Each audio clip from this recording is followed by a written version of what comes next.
Welcome to episode 5 of that show that nobody was asking for. And we must go balls deep on this one because the criminal scumbags from Sherwood are about to turn their crime puddle into a crime wave. Show beginning, here we are getting ready for Hunter Biden's birthday party. Remember the party mentioned in the first episode that everyone's already forgotten about? And he's telling those party planning guys, hey, listen up, maggots, this is the most important day of my life, so it has to be absolutely lit. But boy, I sure hope the crack fountain arrives in time. So he turns around and, would you believe it, there's an Asian telling him, sorry Hunter, your dad can't make it to your birthday party tonight because he has the business to do. Ah, what, says Hunter, how can I disappoint him if he isn't here to be disappointed? It's so sad. So he calls up his mate because he's feeling a little bit down, saying, hey generic friend who's evil because of social justice and all that, you wanna go do some fun stuff with me? Because I have an idea. Soon transmission to Scumbag Towers, where dirty homeless hippie man is playing Wonderwall by Oasis on his shitbox guitar while begging for money. Wait, what? Bitch, no one here has any money, and if they did, they'll just shit up on the wall with drugs and alcohol. Anyway, Will Smith's son is also here for some reason, saying, dog, that generic guitar strumming in a 4/4 time signature was absolutely killer. You should let me record your music for realsies. Well, that's really cool, says dirty hippie man. Am I going to get as famous as that totally social justicing hip hop band called The Hood? No, says the audience. No one in the real world actually likes the music in this show. Will Smith's son heads off to catch a poor person bus, which was actually at the worst possible time because here comes Hunter Biden with his Canadian bandits. And this is the first time he's ever seen Sherwood saying, what? This shithole is what all those guys were protesting my dad about? Oh, it literally stinks of poverty and crime here. While we are around, we should get to know the people. Hey, dirty homeless hippie man playing Wonderwall. Come over here, buddy. Come on, hop in my car. But dirty hippie man says, no thanks, my mama told me not to talk to strangers. Oh, replies Hunter Biden, how's about I give you some money and you hop in my car? So he does. It's like, oh man, it would have been much kinder to him to promise jokes and candy instead, because if you give him money, he's just going to spend it on drugs. Quick flip to Georgia Fentanyl Hall, where Will Smith's son has magically reappeared. Where did he go on that bus earlier? No one knows. Probably robbing grannies coming out of the bingo hall. Anyway, Commie Robyn is also here and holy moly, Ghetto Marion just walked in saying, sup potential lesbian love interest, I've been working on your mama's case,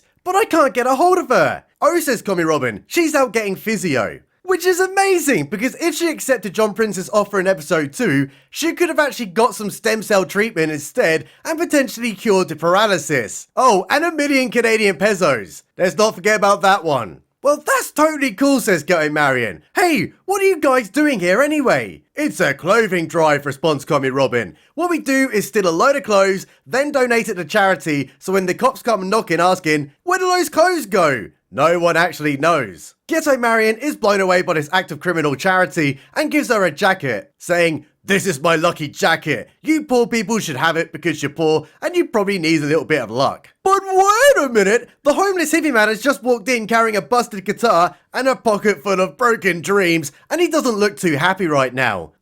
What happened? Asked Will Smith's son. Well, audience, let's answer that via Hunter Biden's video, where he's asking homeless hippie man to play his guitar, then offers him 1,000 Canadian pesos to break it. And this enrages the social justice hip-hop band saying, we're gonna need to get back at Hunter Biden for this act of paying someone money to break their guitar, which will probably be difficult considering they have no means of getting close to him at all. Hey, says Commie Robyn, you'll never believe this convenience, but Hunter Biden actually invited me to his birthday party in episode 1, and we should take that offer up and totally rob him because I'm nothing more than a dirty criminal scumbag. So it's heist planning time, where they all agree if we turn up and steal stuff, it will totally not be a crime because of reasons. So Commie Robyn tells them, Little John and I are going to go to the party as guests, and Jetpack Lady and Will Smith's son, you pretend to be waiters, and we'll heist the shit out of him. Yes, this has never been done before in any movie or TV show ever. I'm going to be so original with this plan. Part of town, when I get big boarding it in, with Commie Robyn and Little John alongside the waitress Jetpack Lady and Will Smith's son. But hold up, wouldn't the catering company realise that Jetpack Lady and Will Smith's son isn't their employee and then report it to security? Who cares, because for some reason, Ghetto Marion is also at the party saying, "Hey, call me Robyn, I know it looks a bit weird, but Hunter Biden and I actually went to the same prep school, so he invited me here." Which is amazing, because I thought Ghetto Marion was at least 30 years old and Hunter Biden in his mid-20s. But it also turns out that Ghetto Marion ain't here for pleasantries. She's actually doing her very own heist, sniffing out for evidence against John Prince for the shooting of Mama in episode 1. And that means this is a heist within a heist. So basically, heistception. Oh, directorx, you mad dog. Not only are you culturally appropriating the British, but you're also stealing from Christopher Nolan now. But shut up right now, everyone, because here comes Hunter Biden saying, "Sup neighbors, it's me, it's your boy, Hunter Biden. And I've just got back from China, and I'm ready to party with those zero-interest, non-repayable loans. Hey, has anyone seen my laptop? I can't find it anywhere. I'm sure it'll turn up somewhere. So give me my presents, you utter peasants." So he starts opening them in front of everyone while they're all watching him. And he ain't too happy about it because most of those presents suck. So Call Me Robyn teams up with Ghetto Marion to do some dance floor scissoring, which is a distraction for Jetpack Lady and Will Smith's son to begin staking out the rooms while Little John watches from his cuck shed. Oh, it's so sad, because he really likes Call Me Robyn, and she's slutting it on the dance floor with some Wakanda Forever ghetto hoe, who's only known her for about 5 frickin' minutes. So Jetpack Lady and Will Smith's son get robbing Hunter Biden's presents in another room. But there's a bit of an issue, because they're all locked up in a safe, so they get trying to crack it. But fucking no! Worst possible time, because here comes Hunter Biden. So Little John assaults him with a Canadian Army sleeper move, so he passes out. I'll just add that to the list of crime. And it's actually a big spaghettios, because they've just realised, what the hell are we going to do when he wakes up? I know, rees Little John, let's totally just kidnap him. So they win him out in a giant box that they conveniently had for some kind of reason and into a lift, while Call Me Robyn and Ghetto Marion get talking, where Ghetto Marion says, "That Hood crew down in Sherwood, they're pretty cool." "Oh, really?" replies Call Me Robyn. "What do you like about them?" "Well, they're really smart and really funny. They're the hope, Call Me Robyn, the future for all our children to aspire to." Well, that was cringe on a super volcanic level, so let's head back to the kidnapping criminal scum, who have now tied Hunter Biden to a chair and are telling him to shut the fuck up, and that they're gonna steal all of his stuff while he's stuck here. And Hunter Biden isn't taking it easy, saying, "Do you know who my dad is and what he will do when he finds out what you've done?" "But you kidnapped dirty homeless hippie man," reads Will Smith's son. "This is your comeuppance." I can't believe you did that. Even though Hippie Man willingly got into the car and was paid 1,000 Canadian pesos for his time. Then again, these scumbags have never had a real job, so what do they know about exchange of money? Back to Ghetto Marion and Call Me Robyn, and they've just walked up to John Prince's office. But oh no, the door is locked, which means they're pretty bloody screwed right now. But don't worry guys, it turns out they're very, very smart and use a credit card to unlock the door and go inside to hunt for evidence. That's locked with a deadbolt. I don't think swiping a credit card is going to magically unlock a dead-bolted freaking door now. But it's definitely getting review bombed, guys. It's not just a shit show. Quick flip to Hunter Biden, who now has a thin blindfold on, while Will Smith's son has demasked himself for some kind of reason, running the risk of identification. And he's telling him, "What you did to homeless hippie man, you know, break his guitar then pay him $1,000. Oh, it wasn't cool, bro. It was very, very mean." Hunter Biden tells him, "Look,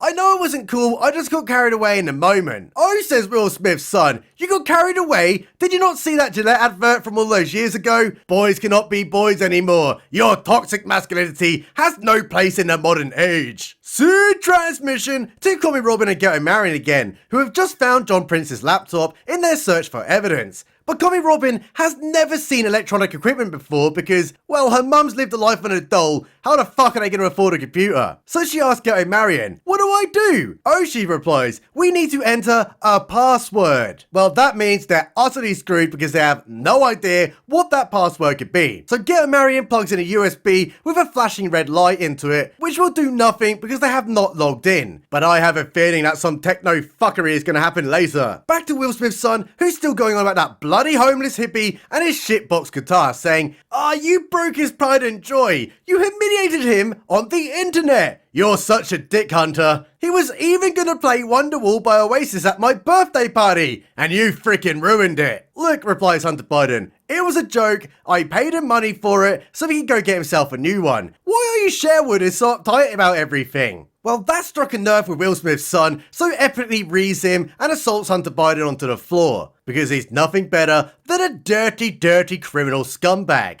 But that stupid oopsie daisy has broken the chair and all of Hunter Biden's bindings somehow, meaning he can now escape. So he calls his mates who's still at the party. But the sad thing is, the guy he's just called has but answered the phone by accident, and he can hear him telling other people, yeah, Hunter Biden, he's a loser, and the only reason we hang out with him is because he has money. Well, he's really sad now, and no one in the audience actually cares. Flip-flop, they're Comey Robyn and Ghetto Marion, who have now somehow managed to hack his laptop? Maybe?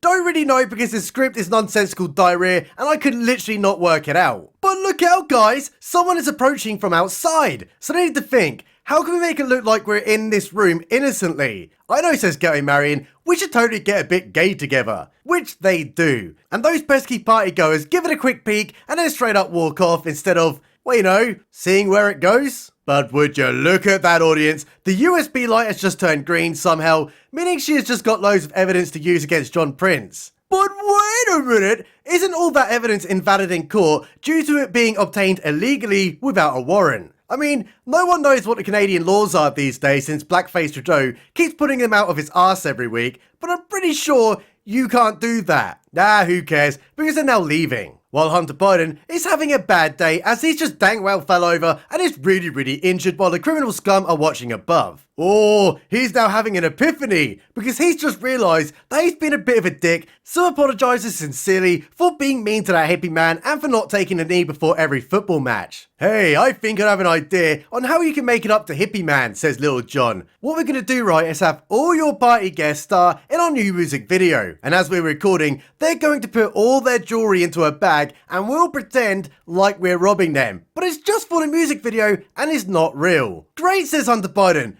Let's go do it. But what actually happened was the Hood robbed all their jewellery for actual realsies. Even though Robyn Hood, the real one, not the dysentery of disaster that this is, stole taxes from a tyrannical government, whereas these scumbags have just stolen from innocent people who just wanted to party and have nothing to do with this. Oh, directorx, you mad dog. You should have at least read the book's bloody synopsis before writing this utter shite of a show. Quick flip to Scumbag Towers, where all those scum are redistributing the stolen goods to unsuspecting victims that they have now implicated in their crime. Right, we'll just add that to the never-ending list of crimes. But fucking what? Hippie man now has a new guitar and a stupid-ass Elvis get-up. Maybe he can now go on to use the money that he got from Hunter Biden to actually better his own life instead of relying on criminal scum to do his dirty work. Probably not, he's just gonna go out and get himself a quarter-pounder of heroin. Oh, and here's Ghetto Marion, who's just rolled up saying, hey, I had really good fun yesterday, especially the part where we did the mouth sex.